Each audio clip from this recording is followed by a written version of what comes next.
আমাদেরকে সকল ভেদাভেদ ভুলে ধানের শীষের যারা নমিনেটেড হয়েছেন, মনোনীত হয়েছেন, তাদের পক্ষে আমাদেরকে ঐক্যবদ্ধভাবে ঝাঁপিয়ে পড়তে হবে। গত 17টি বছর বাংলাদেশের গণতান্ত্রিক ব্যবস্থাকে যারা ধ্বংস করেছে, বাংলাদেশের 3টি জাতীয় নির্বাচন, যে 3টি জাতীয় নির্বাচনে গণতান্ত্রিক নির্বাচনের পরিবর্তে যারা অগণতান্ত্রিক অবৈধ নির্বাচন করেছিল, তাদেরকে জুলাই আগস্টে বাংলাদেশের ছাত্র জনতা নিজের জীবনের বিনিময়ে সেই খুনি হাসিনাকে বিতাড়িত করেছে। সুতরাং পরিবর্তিত পরিস্থিতিতে বাংলাদেশ জাতীয়তাবাদী দল একটি গণতান্ত্রিক শাসন ব্যবস্থায় বিশ্বাস করে। সেজন্য আগামীর 12ই ফেব্রুয়ারি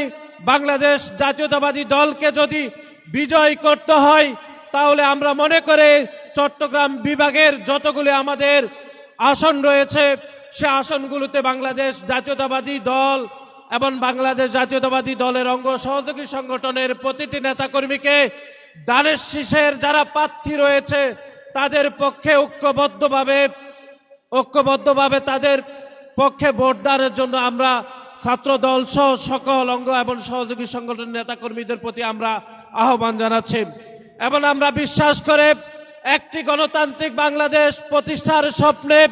আমাদের দলের সাবেক চেয়ারপারসন দেশনেত্রী বেগম খালেদা জিয়া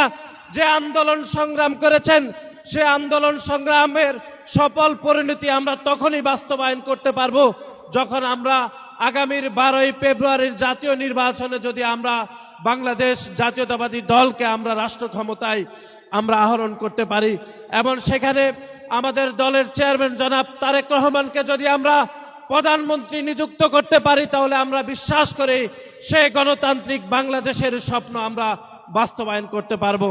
সেজন্য আমাদেরকে সকল ভেদাভেদ ভুলে ধানের শীষের যারা নমিনেটেড হয়েছেন, মনোনীত হয়েছেন, তাদের পক্ষে আমাদেরকে ঐক্যবদ্ধভাবে ঝাঁপিয়ে পড়তে হবে এবং 12ই ফেব্রুয়ারি নির্বাচনে ধানের শীষের সকল প্রার্থীর পক্ষে আমরা ঐক্যবদ্ধভাবে ঝাঁপিয়ে পড়ে তাদেরকে জয়যুক্ত করব।